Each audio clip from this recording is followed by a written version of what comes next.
નમસ્કાર મિત્રો, શ્યામ સુંદર જીવ સેવા સુરતથી મુકેશભાઈ અને જણાવતા મને ઘણો આનંદ થાય છે કે મારા મિત્ર એવા અનકભાઈ સુરેશભાઈ આહિર જેમની વાડીની અંદર તેમને 500 મણ અંદાજિત ઝાર જેની કિંમત 100 રૂપિયાના ભાવથી ગણીએ તો 50,000ની કડબ જે મારા આજુબાજુના પ્રહલાદગઢની આજુબાજુના ગામના માલધારી સમાજની ગાયું અને જે રખડતા ઢોર જે ખૂંટિયા છે, નંદીની છે, જેના કોઈ માલિક મિત્રો ન હોય એવી ગાયોને તેને 50,000ની ટ્રેક્ટર વડે મારા ગામની અંદર મારા ગામના પાદરમાં તમે જોઈ શકો છો મિત્રો જાહેર ખવડાવી છે.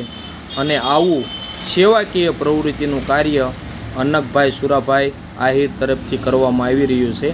મિત્રો, જે વ્યક્તિએ 3 મહિના જાહેરને કમ્પ્લીટ કરી અને એનો આજે ફોન આવ્યો કે મુકેશભાઈ મારે ઘણી જાહેર થઈ છે તો મારે 500 મણ અંદાજિત જાહેરનું ગાયુંને ખવડાવી છે. મેં કીધું અનકભાઈ આવું કાર્યનું વાત સાંભળતા પણ મને ઘણો આનંદ થાય છે.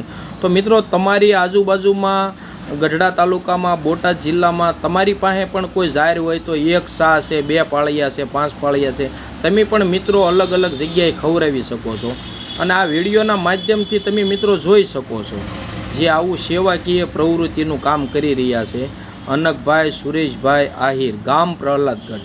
તો મિત્રો, તમે તમારી આજુબાજુમાં હરેક ગામમાં 15, 20, 25, 50ના ટોળાથી ગાયું છે, વાછડા છે, જેના કોઈ માલિક નથી. તો તમે પણ આવું કાર્ય કરી શકો છો. અને અમારી ટીમ શ્યામ સુંદર જીવ સેવા ટીમ પણ અમે સુરતની અલગ અલગ ગૌશાળામાં ઘાસ ખવડાવી રહ્યા છીએ. એ પણ મિત્રો તમે જોઈ શકો છો. તો અનકભાઈને અને અનકભાઈના પરિવારને ખૂબ ખૂબ ધન્યવાદ જે આવું સરાહનીય કામગીરી કરે છે. અને ગામમાં પણ આવા વ્યક્તિ આવું કાર્ય કરી શકે છે. અને મિત્રો તમે જોઈ શકો છો હવે આ ગાયો બધી આવી ગઈ, કેટલી ગાય છે તમે જુઓ, જેનો તમને આનંદ પણ તમે લઈ શકો છો. જીવ સેવા એ જ પ્રભુ સેવાના સંકલ્પ સાથે શ્યામ સુંદર સેવા ગ્રુપ સુરત. વિડીયો સારો લાગે તો તમારા તમામ ગ્રુપમાં શેર કરજો જેથી આનો મેસેજ ગુજરાતના હરેક ગામડે જાય. જય ભવાની, જય રામા.